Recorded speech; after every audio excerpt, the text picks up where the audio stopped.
Hello everyone, welcome back to my channel and I hope that you're all doing very well. So today in this video we'll be discussing a short story which is retold by Suleiman Ahmad, that is Amar Ayyar, king of tricksters. Sulaiman Ahmad तो इन्होंने अपनी Persian, Urdu और English literature के knowledge के use से अपने close friend अमर की story लिखी। तो इसके अंदर हम उनके बारे में ही पढ़ने वाले हैं। और अय्यारी जो शब्द है इसका मतलब होता है ट्रिकरी यानी चालबाजी, यानी एक तरीके से हम कह सकते हैं जिनका दिमाग बहुत ही ज़्यादा तेज़ होता है इन सारी चीज़ों में, चालबाजी करने में, नए नए चालों को चलने में। और ये जो शॉर्ट स्टोरी है ये हमें स्टेन वर्ल्ड ऑफ स्टोरी टेलिंग के बारे में इंट्रोड्यूस करती है। और ओरल ट्रेडिशन का जो आर्ट है वो पुराना है, ठीक है, और सिविलाइजेशन और हर कल्चर की तरह जिसका अपना अलग अलग एक तरीका होता है कि अपने ट्रेडिशन को आने वाले जनरेशन्स को वो गिफ्ट देते हैं, ठीक है। तो इस काम को करने के लिए यानी अपने अच्छे ट्रेडिशंस को, सारे ट्रेडिशंस को अपनी आने वाले जनरेशन्स को गिफ्ट देना, तो ये जो गिफ्ट देते हैं ना उनका अलग अलग तरीका होता है, देने का अलग अलग वेज होता है। So before the short story goes on, जल्दी से हम कैरेक्टर्स देख लेते हैं। सबसे पहला कैरेक्टर है हमारा शहंशाह नौशरवन, जो कि एक एम्परर हैं पर्शिया के, ठीक है। और दूसरे हमारे कैरेक्टर हैं जो कि इनके ही दो मिनिस्टर्स हैं, हम कह सकते हैं दो वज़ीर हैं, जिनमें से एक का नाम है बुजुर्ज महर और दूसरे वाले का नाम है भक्तक। उसके बाद हम देखेंगे कि इसमें 3 ग्रेट वॉरियर्स की एंट्री होती है। पहला है हमज़ा, दूसरा है मुकबिल वफादार और तीसरा है अमर। और एक लास्ट है जो कि विलन होने वाला है हमारी स्टोरी का, जिसका नाम है हशाम। तो हम इसमें समरी और एनालिसिस को साथ में ही करने वाले हैं। तो चलिए शुरू करते हैं हमारी शॉर्ट स्टोरी को। तो देखिए ये किस तरीके से शुरू होते हैं कि एक शहंशाह होते हैं जिनका नाम है नौशरवन, जो कि पर्शिया के एम्परर हैं, ठीक है। और इनका बहुत ही ज़्यादा बड़ा और फैला हुआ इलाका है। और इनके पास 2 मिनिस्टर्स हैं, 2 वज़ीर हैं। एक का नाम है बुजुर्ज महर, जो कि बहुत ही अच्छा इंसान है और वो बहुत अच्छे अच्छे सलाह देते हैं अपने एम्परर को, अपने शहंशाह को, और हमेशा पॉजिटिव रहने के लिए सलाह देते हैं और कहते हैं कि हमेशा अपने राज्य को अच्छे से चलाएं, ईमानदारी से चलाएं, कभी भी बेईमानी का, झूठ का सहारा ना लें। उसी के दूसरी तरफ है भक्तक, ये बहुत ही एक तरीके से हम कह सकते हैं ये विलन का रोल करता है और ये हमेशा शहंशाह को भड़काता रहता है। और ये जो भी सलाह देता है ना उसमें हमेशा सबका ही नुकसान होता है, किसी एक का भी फ़ायदा नहीं होता। मतलब हम कह सकते हैं कि इसका माइंड बहुत ही ज़्यादा नेगेटिव है और ये हमेशा अपना फ़ायदा देखता है और दूसरों का नुकसान देखता है। और इसका जो ये नेचर है ना, ये नेचर बुजुर्ग महर को बहुत अच्छे से मालूम है इसके बारे में कि किस तरीके का नीच इंसान है ये भक्तक, ठीक है। तो इसके पास 2 मिनिस्टर्स हैं, तो एक तो अच्छा है और एक बुरा है। तो कुछ टाइम बाद जो एम्परर है वो अपने सपने में देखते हैं कि एक रेडर है जो कि पर्शिया की कैपिटल सिटी पे अटैक करने आया है और वो सारे चीज़ें वहाँ से लूट के लेके चला जाएगा, उनका थ्रोन भी, उनका क्राउन भी। और ये रेडर कौन है? हशाम, ठीक है। और इसी के साथ साथ हमारे जो शहंशाह है वो सपने में ये भी देखते हैं जब वो सब कुछ लूट के लेके चला जाएगा, जब हशाम ये सारी चीज़ें लेके चला जाएगा, तो उसी वक्त एक इनका सुपर हीरो यानी एक ग्रेट वॉरियर आएगा जिसका नाम है हमज़ा। और वो कहाँ से आएगा? मक्का से आएगा, ठीक है। और ये सारी चीज़ें उन्होंने अपने अजीब से सपने में देखी। और जब ये सपना वो अपने दोनों वज़ीर को बताते हैं तो वो सब लोग क्या करते हैं, हमज़ा की तलाश में पड़ जाते हैं। बहुत ही ज़्यादा एस्ट्रोलॉजिकल कैलकुलेशन के बाद उन्हें पता लगता है कि हमज़ा जो है उसने अभी तक जन्म नहीं लिया है, लेकिन वो कुछ टाइम बाद जन्म लेने वाला है। और उसी एस्ट्रोलॉजिकल कैलकुलेशन से ये भी पता चलता है कि हमज़ा के साथ साथ 2 बच्चे और जन्म लेंगे और ये दोनों ही हमज़ा के बहुत ही अच्छे फ्रेंड होंगे, यानी बेस्ट फ्रेंड होंगे, जो उसके साथ फेथफुल रहेंगे और लॉयल रहेंगे और हमेशा उसको प्रोटेक्ट करेंगे। अब देखो कुछ समय बीत जाता है, उसके बाद हमज़ा का जन्म होता है कहाँ पे? एक ख्वाजा की परिवार में इसका जन्म होता है और हमज़ा के पिता का नाम होता है अब्दुल मुत्तालिब, ठीक है, जो कि मक्का ट्राइब्स के चीफ हैं। और दूसरा जो बच्चा है मुकबिल वफादार, इसका जन्म होता है इनके ही जान पहचान में किसी के घर में, ठीक है, और जिसका नाम रखा जाता है मुकबिल वफादार। और इसका नाम कौन रखता है? बुजुर्ग महर खुद इसका नाम रखते हैं। और वो कहते हैं कि ये बड़े होके एक अच्छा आर्चर बनेगा, यानी जो धनुष से बाण चलाते हैं ना, तो ये बहुत अच्छा आर्चर बनेगा, ठीक है। और तीसरा बच्चा जो है वो है अमर, ठीक है, जिसके नाम पे ये पूरी स्टोरी का टाइटल दिया गया है, अमर अय्यार, ठीक है। तो ये अमर जो है ये कहाँ बॉर्न होता है, ये बदनसीबी से एक पुअर घर में जन्म ले लेता है, कैमल ड्राइवर के घर में, ठीक है, जो कि बहुत ही गरीब होता है। और इसकी मदर जो है इसको जन्म देते वक्त ही मर जाती है। ये जो बच्चा है ना अमर, इसके लिए पहले से ही ये बात कह दी गई थी कि बड़े होकर एक बहुत ही बड़ा सम्राट बनेगा, एम्पायर बनेगा, जो कि बहुत सारी चीज़ों को संभालेगा। और ये दोनों तरफ से ही बहुत ज़्यादा स्ट्रांग है, मेंटली भी और फिजिकली भी, ठीक है। तो इसकी सारी स्ट्रेंथ देख के, इसकी क्वालिटीज़ देख के ही इसका नाम रखा गया है अमर, यानी जो नहीं मरता है ना, अमर। और इसके लिए ये भी कहा गया कि ये हमज़ा का बहुत ही क्लोज़ फ्रेंड बनेगा बड़े होने के बाद और उसके साथ रहेगा। और इसी के साथ साथ इसके लिए ये भी कहा गया था कि ये बड़े होके एक ट्रिगर बनेगा, यानी चालबाज बनेगा। और ये चीज़ इसके स्वभाव में भी देखने को मिलता है, क्योंकि जब ये पूरा 5 साल का भी नहीं था तब ये क्या कर रहा था, जब इसको बुजुर्ग महर ने अपनी गोद में ले रखा था, तो ये ऐसे ही मतलब अननोइंगली, बच्चे होते ना कि हल्के दांतों से उनकी उंगलियों को चबा रहा था, ठीक है, और उनकी उंगली के साथ खेल रहा था ऐसे ही। और उनकी उंगली में उन्होंने एक रिंग पहन रखा था जो कि एकदम से गायब हो गया। अब गायब कैसे हुआ, किसने किया, ये बात किसी को नहीं पता। उसने एफर्टलेसली किस तरीके से उनके फिंगर में से उस रिंग को निकाला, ये चीज़ किसी को भी नहीं पता चली। और जब उसको बुजुर्ग महर ने शरबत दिया तो उसने उस रिंग को वापस कर दिया, ठीक है। तो एक तो हमने ये चीज़ देखी, जब ये बहुत छोटा सा था तभी हमने ट्रिकरी की क्वालिटीज़ इसके अंदर देखी। और कुछ टाइम बाद जब ये तीनों बच्चे, हमज़ा, मुकबिल और अमर, ये तीनों जब बड़े हो गए, थोड़े से बड़े हो गए, तो इनको प्री स्कूल में डाल दिया गया, जहाँ पे इनको एक मौलवी के द्वारा पढ़ाया जाता था। तो मौलवी जो है इनके बैकग्राउंड से बहुत अच्छे से परिचित था कि हमज़ा और मुकबिल जो है इनका जो बैकग्राउंड है ना फाइनेंशियली वो स्ट्रॉन्ग है। लेकिन अमर के बारे में इसको पता था कि ये फाइनेंशियली स्ट्रॉन्ग नहीं है और ये एक गरीब बच्चा है, पुअर बच्चा है, और ये कैमल ड्राइवर का बच्चा है। तो इसलिए तो मौलवी ने इसके साथ बायस्ड रहना शुरू कर दिया, यानी जो बच्चे अमीर थे, जो बच्चे अच्छे दिखते थे, अच्छे पहनावे पहन के आते थे, ठीक है, तो जो दिखने में भी अच्छे थे, अमीर थे, तो उनके साथ ये बहुत ही अच्छा व्यवहार करता था। और वहीं जहाँ पे ये अमर है जो गरीब फैमिली से था, इसके साथ वो अच्छा व्यवहार नहीं करते थे, ठीक है। तो मौलवी के इस नेचर के बारे में अमर को अच्छे से पता लग गया, क्योंकि उसके साथ ये सब हो रहा है तो उसको तो सबसे पहले ही मालूम चलेगा। तो अमर को ये बात पता लग गई थी, ठीक है।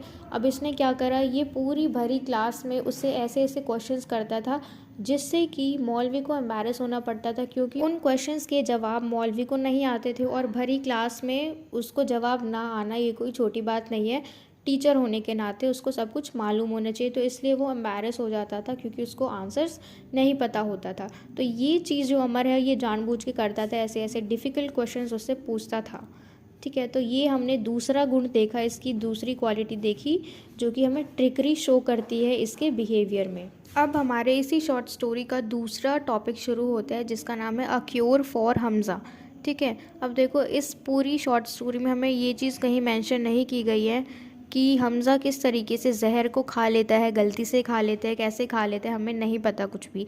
लेकिन वो जहर खा लेते हैं और उसका एंटीडोट जो है वो बहुत ही दूर मिलता है, ठीक है। ये बात जानकर कि हमज़ा ने जहर खा लिया है, सब परेशान हो जाते हैं, मुकबिल वफ़ादार भी, अमर भी और बुजुर्ग महर भी, ठीक है। अब देखो यहाँ पे मुकबिल वफ़ादार और बुजुर्ग महर जो हैं ये अमर की ऑनेस्टी को टेस्ट करते हैं। अब कैसे टेस्ट करते हैं, देखो, हमज़ा ने जो जहर खाया है उसका एंटीडोट जो है हमज़ा ने पहले ही खा लिया, ठीक है। इसका एंटीडोट हमज़ा को पहले ही दे दिया गया है, लेकिन अमर को इस बारे में कोई खबर नहीं है। मुकबिल और बुजुर्ग महर जो हैं ये दोनों अमर को झूठ बोलते हैं कि इसका एंटीडोट जो है वो बहुत ही ज़्यादा दूर मिलता है।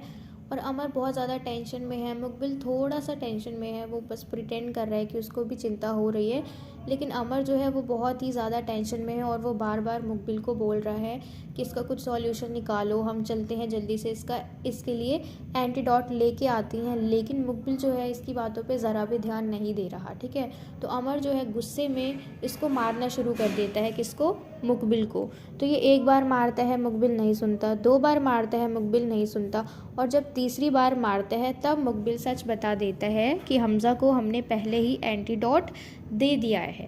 और ये बात ये तीनों बाद में अमर को बताते हैं, क्योंकि वो देखना चाह रहे थे कि अमर क्या करता है अगर कोई हमज़ा को छोड़ के गया। इन तीनों दोस्तों में हमज़ा और अमर की बहुत ज़्यादा अच्छी बनती है, ठीक है। तो ये टेस्ट कर रहे थे अमर की ऑनेस्टी को, कि अगर मुकबिल साथ नहीं देता है तो अमर किस हद तक जाएगा।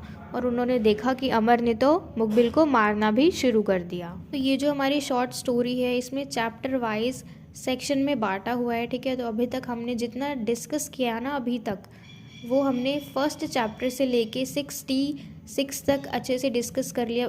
भले ही ये छोटा सा था, क्योंकि 1 से लेके 66 चैप्टर्स, तो जो भी मेन चीज़ें थी हमने उसको डिस्कस किया। और लास्ट के 67 और 68 चैप्टर्स में मेनली अमर की जर्नी को दिखाया गया है थ्रू तिलिस्म। तिलिस्म का मतलब है वर्ल्ड ऑफ मैजिक, यानी जादू की दुनिया। अब ये जैसे ही जादू की दुनिया में जाता है, सरप्राइज़ की बात ये है कि वहाँ पे कोई भी नहीं है, और पूरी सिटी जो है वो बहुत ही अच्छे तरीके से सजाई गई है, ज्वेलरी से, जेम से और एक्सपेंसिव चीज़ों से, ठीक है। और ताजुब की बात यह है कि वहाँ पे कोई भी नहीं है। जो बड़े बड़े दुकान हैं वो पूरा खाली है, पूरी जो सिटी है वहाँ पे एक इंसान भी नहीं है। और उन दुकानों में ना ही तो शॉपकीपर्स है और ना ही कस्टमर्स हैं। अब यहाँ पे देखो बहुत ही ज़्यादा इसको भूख लगी हुई है, इसके पास कुछ खाने के लिए नहीं है, और हमें बताया गया है कि ये बहुत ही ज़्यादा कंजूस है, ठीक है। क्योंकि ये जादुई दुनिया में है, इसको जादू आता है, इसको ट्रिकरी आती है, पर ये कहता है कि ये तो जादू की दुनिया है, यहाँ तो सबको ही जादू आता है। अगर मैं किसी को दिखाऊंगा भी जादू तो उसके बदले में कोई मुझे पैसे नहीं देने वाला, ठीक है।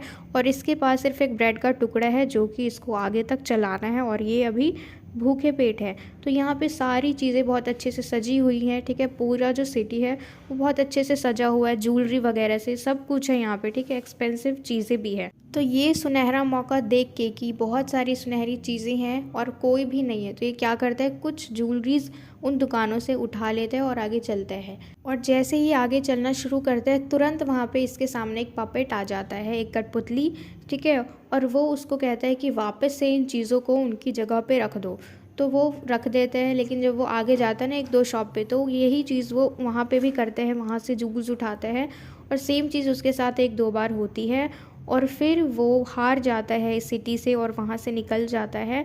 और फिर हमें बताया गया है कि वो बाद में एक स्ट्रीट सिंगर बन जाता है। और इसी के साथ हमारी ये जो कहानी है, शॉर्ट स्टोरी, ये ख़त्म हो जाती है, ठीक है। अब हम चलते हैं हमारी थीम्स पे। तो पहला थीम है हमारा ट्रिकरी, यानी चालबाजी।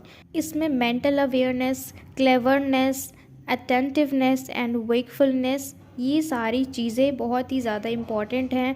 कोई भी अगर इंसान ट्रिकर बनना चाहता है तो उसके अंदर ये सारी क्वालिटीज़ होना बहुत ज़्यादा इम्पॉर्टेंट है। उसको हर टाइम चौकन्ना रहना बहुत ज़्यादा ज़रूरी है, ठीक है। और दूसरा हमारा थीम है गुड वर्सेस ईविल।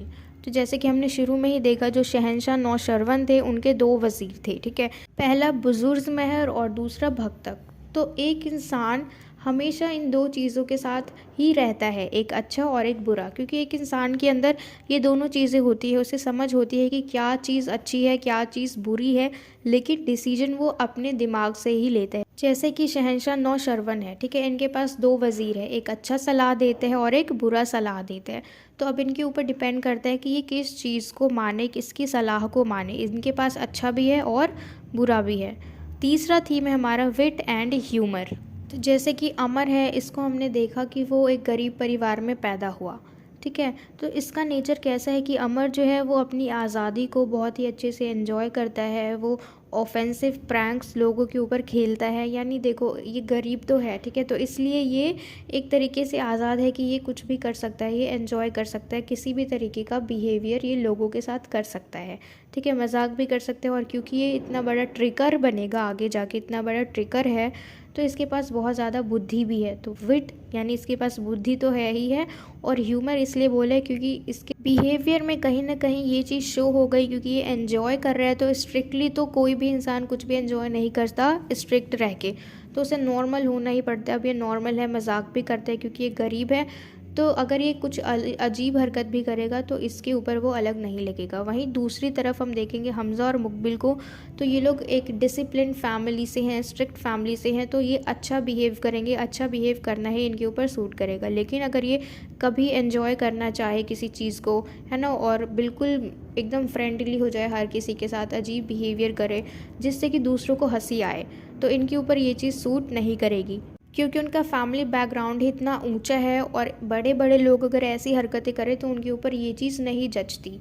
ठीक है, तो अमर जो है ये बेस्ट एग्जाम्पल है विट एंड ह्यूमर का। तो इसी के साथ हमारा जो ये शॉर्ट स्टोरी है ये ख़त्म होता है, और मुझे पूरी उम्मीद है कि आपको अच्छे से समझ में आया हो, क्योंकि हमने एक एक चीज़ को अच्छे से, जो भी मेन चीज़ें थी, इंपॉर्टेंट चीज़ें थी, हमने उसको अच्छे से समझा, अच्छे से डिस्कस किया। तो मुझे पूरी उम्मीद है कि आपको अच्छे से समझ में आया हो, and if so then please let me know in the comment box if you like this video and share it with your friends as well so that they can get help from it. And don't forget to subscribe my channel. Until we meet in the next video, keep learning.